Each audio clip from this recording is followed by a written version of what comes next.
is now 7 o'clock, I'm told, so we can start. I am Councillor Jonathan Bianco. On my right is Stuart Hunt, Green Spaces Manager. On my left is Neil Fraser, our Democratic Services Officer. Before I start in any detail, I have a few announcements that I need to make of a housekeeping nature. We're not expecting a fire alarm, you'll be pleased to know. So if we do hear one go off, then please follow the officers to the nearest fire exits. If you have a mobile device with you, I'd be grateful if you would at least turn it to silent. On the chairs, there are some orange feedback forms. If you would like to fill them in, we'd be very grateful. If you want to fill them in later and drop them into the library, your nearest library, that's equally okay. If you want to make paper darts with them or tear them up, that's also fine. But I should warn you that we have officers who will come and do you for littering, so be warned. And finally, this is really for Councillor Lavery and I, as to whether anyone has a declaration of interest, and I don't, and he doesn't either. So that's that out of the way. How does the petition work? Well, for those of you who haven't been here before, and I will assume that's all of you, basically speaking, I will ask in a moment the lead petitioner, or in this case, Mr. Hallam, to speak. And he may speak for up to 5 minutes, at which point I may or may not ask him some questions. I would then, out of the kindness of my heart, ask your ward councillor, who is entitled to speak at this event, if he would like to say a few words. And I will then relatively throw it open to the public if they wish to add some comments. In order to save going around the houses too often, I would ask those who do wish to say something to add to the debate rather than just repeat something that's already been said before. So far as making a decision goes, the authority for the decision lies entirely with me. I can make the decision tonight, or a decision tonight, I should say. I can defer it for another occasion later if that makes sense for something that comes out in the course of the meeting. And obviously, if I make it at a later date, we will inform the petitioner and to make sure they're aware of the decision when it's made. My decision is final. There is no Court of Appeal or Supreme Court. I am the Supreme Court. So, with that said, hopefully that sets the framework. Mr. Hallam, I would ask you to come forward and speak. Good evening, gentlemen. My name is Mark Hallam. I'm the president of Eastcote Bowling Club. Our petition this evening is relatively simple. We have a number of activities in the winter at the Bowls Club, i.e. we have short mat bowls, we have crib, we have committee meetings, and we also have other functions during the winter. Over the last few years, we've gone through the role of trying to get lighting down this alleyway, preferably because the walkway itself is quite unstable, and it's quite difficult for elderly to walk down it in the pitch black, and I can assure you it is pitch black. And if you look on the picture where the tree is, it's extremely dark round about that area.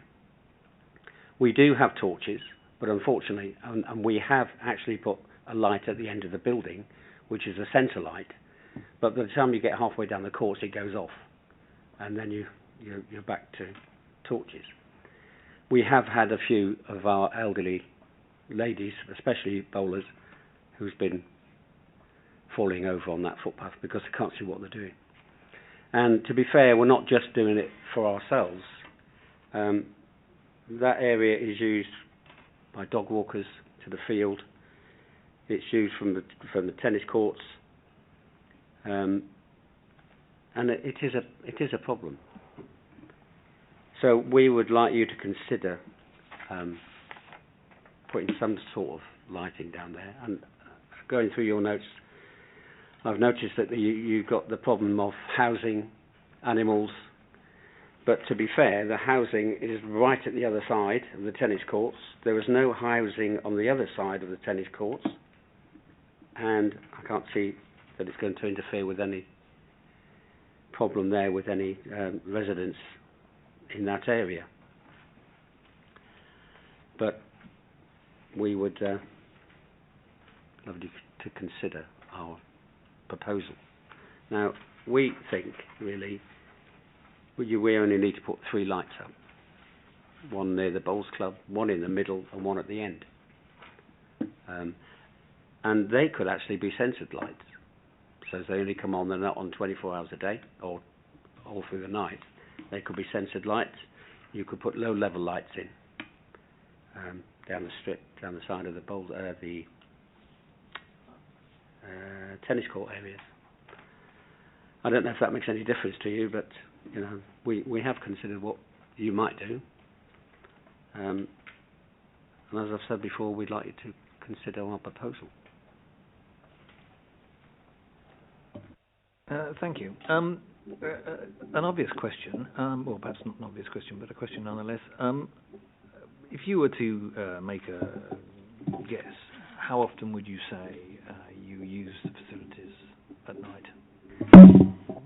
We have short mat bowls every week, twice a week. And as you can appreciate, in the winter, at 4 o'clock, it starts to get dark. So by the time we've got our short mat bowls going, it starts at 6, finishes about 10. We have committee meetings, and well, they're not regular, but we do have the committee meetings. And functions, they could be once a month.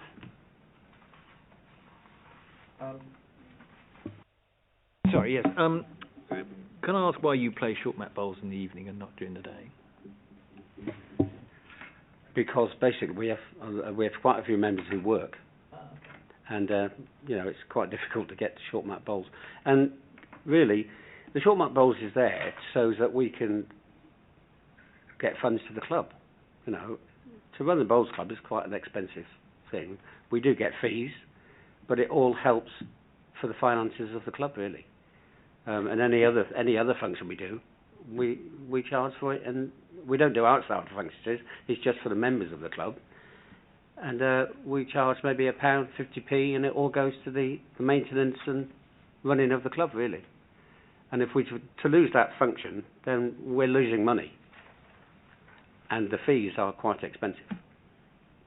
Can I ask how many members you've got? 90. 90?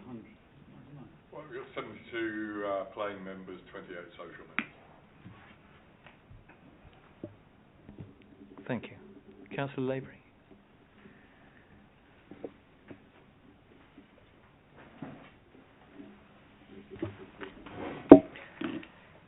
Thank you. A couple of points on this. I mean, acknowledging it is a green space, but I would also remind the Cabinet member that there is another bowls club on the other side of this park, where the council has, in fact, installed lighting. I counted them this morning when I was there, and there's about 12 lighting columns on that, which actually came across an area of what was totally closed space, and the council also provided car parking spaces. So there is a kind of equality and a precedent that we have already set. As has been said by the petitioners, any lighting here is unlikely to impact houses because of the location of both the tennis courts and the Cavendish Pavilion will effectively shield it. The Bowls Club is a viable community asset, providing both bowls and social activities, in particular for slightly older residents, and things that stop them using their facilities in the evening. And you know, as we now go into winter, certainly from 4 o'clock onwards, it will be dark, and there is very little light in that corner. So if we can find a way to provide a small number of lighting columns, that would clearly be beneficial for the Bowls Club and its future.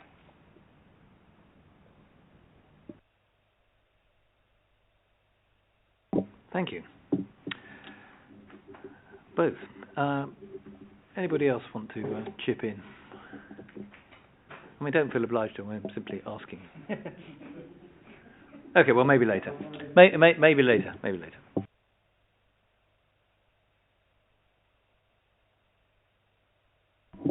Sorry, with the TV on, we have to remember to keep pressing the button, although you can probably hear me fine without. Lighting is an issue. Councillor Laver is quite right. We have provided some at Bessenby. As a general rule, we run a million miles from it at the earliest opportunity in any of our green spaces. And the reason for that is our experience of the few locations we have got it and the problems that come with it, unfortunately. The best local example that I can offer to you is Eastcote Hockey Club, which I'm sure you're familiar with, being not very far from this location, where they, of course, hockey has changed as a sport enormously from the days when they started playing there, where they played on grass, to today, where hockey is only played on a hard surface. And they have a hard court there, which has floodlights. And the number of complaints we have had from the residents in that general area about those floodlights is very significant. And indeed, when Eastcote came forward to ask us if they could have consent to build a second hard pitch, a significant part of the objections from residents was the floodlight issue. I mean, there were a myriad of objections, but certainly a significant one was the floodlight issue.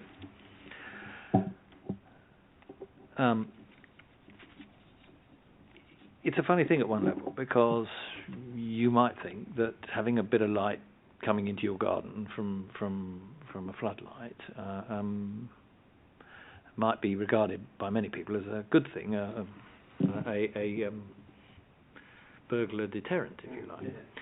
But it doesn't seem to work that way. People seem to get completely hung up on the brightness of the lights in the dark sky and the impact it has into their rooms. And I suspect if you've got small children or something and you're trying to get them off to sleep, it can be a bit of an issue. The other thing we have found, unfortunately, is that with lights tends to come unsocial behaviour, antisocial behaviour. Despite the fact that there are evening activities for kids, hanging around on a street corner is still a preferred occupation for many of them. And if you provide lighting for them, then that is another a new spot for them to go, and that's what we found in the past. And unfortunately, your suggestion, which is a good one, of sensor lights doesn't solve that problem, because obviously they move near it, the light comes on, problem solved. The low-level lighting idea is, again, at one level a good one, because it does overcome quite a number of the issues of high-level lights. But the downside to those is, I'm afraid, is vandalism, yet again.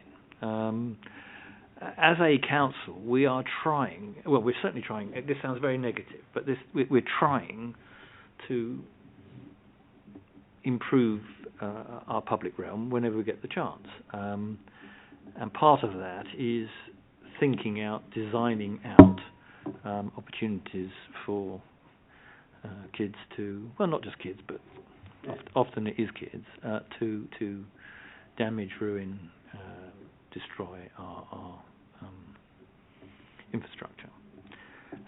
So I'm not convinced that low-level lighting would work. I know it would work from your perspective, but whether it would work, whether we could install it and expect to see it there 3 months later, or 6 months later.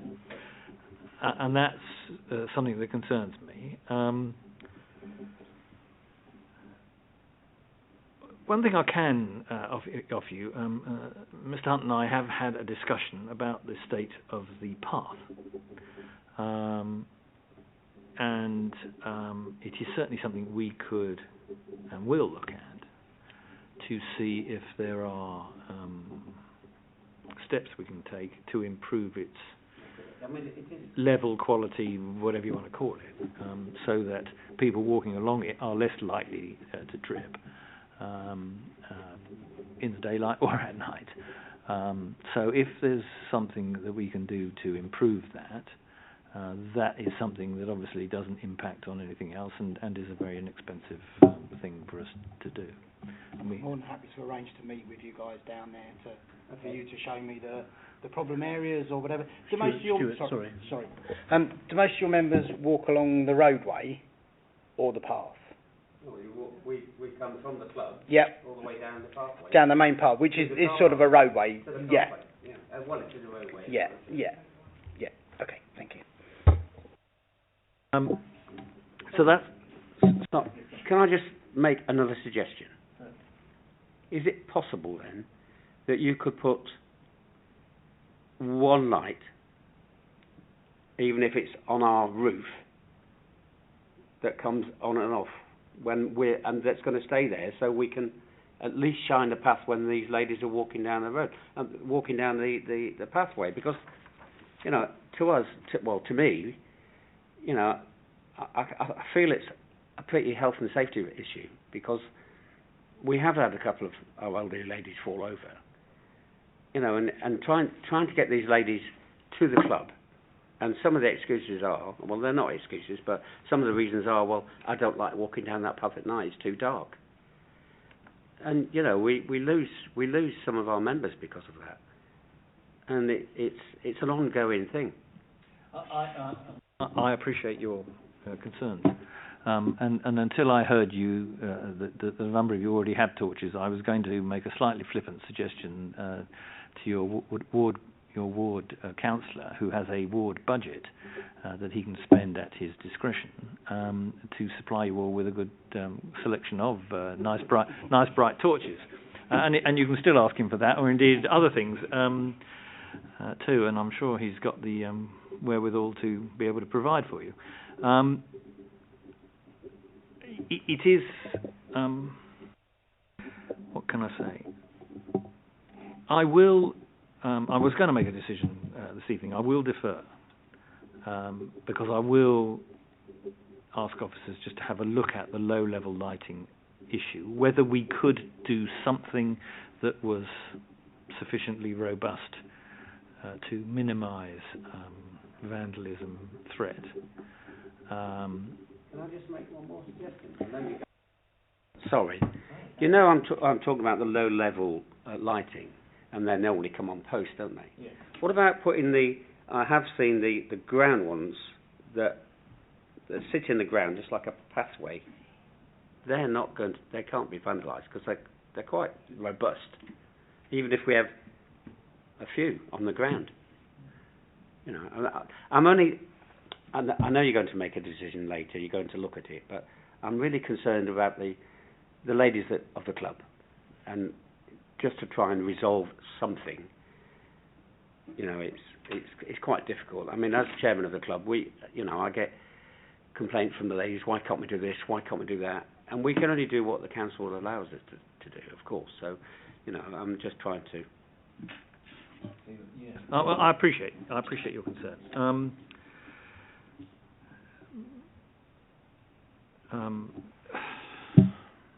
It is a difficult one. I must underline that we are generally very reluctant to put in lighting of any sort in our green spaces for the reasons outlined, and also to some degree because once we start, we'll never stop, and we're finding that in all sorts of areas, whether it's controlled parking zones or zebra crossings, or you know, and these are our green spaces, and actually them being dark at night is probably ecologically what we should be doing, and I'm sure there'd be some bright spark who would stand up and say we shouldn't have lights at all anywhere in the borough because we're, they're causing pollution. I will take it away and just look at that aspect. Yes, ma'am.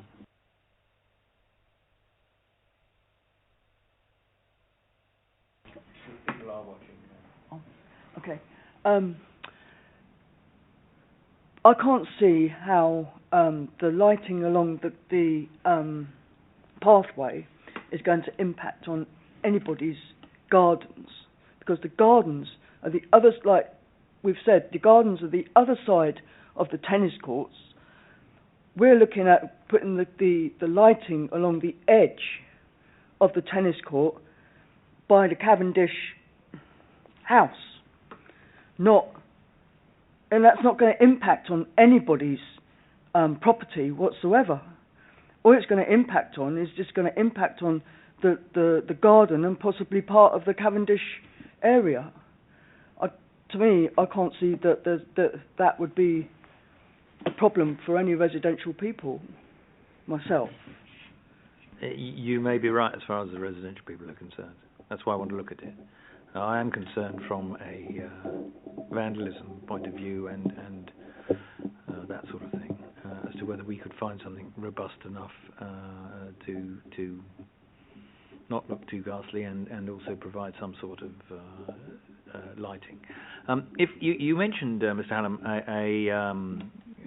you've got a light on the corner of your clubhouse already, did you? You said that at the beginning, I seem to remember. Yes, we've got one at the end of the... Sorry. Yeah. We have got one at the end of the clubhouse. That points down the lane. That points down the lane, but by the time you get halfway down the lane, it goes off, So, and it's not, to be fair, it's not a great light. It's just a light, really, and it just shines on the gate and what's it? But I mean, like I said before, it could be an idea of just putting one bigger one on the end of there that goes out, and it does go out, So. Okay. Well, thank you for that.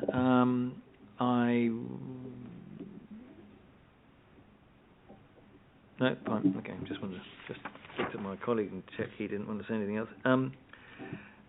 Well, I know what you say. I will give it some thought. We'll do a bit of research here. I don't promise you anything other than that I will come back to you, that you will receive a response from us in the near future. You talked about one of the clubs having spotlight, having floodlights. I mean, as a club, we thought about that, and we thought absolutely no chance, we won't get away with that. So we haven't even bothered to even think about that. I know Fastenage, they've got floodlights there, and I know the council have done a tremendous amount of work for bowls clubs in the borough. Unfortunately, fortunately or unfortunately, we were one of the first to benefit from this. Now, as the programme's gone forward, their ideas have got better and better, and most of these clubs now have got lighting, and we haven't. We haven't got half the facility half these clubs have got. And if possible, we would really like you to consider it fully. Thank you. Thank you all for coming. You will hear from us reasonably soon. Thank you very much.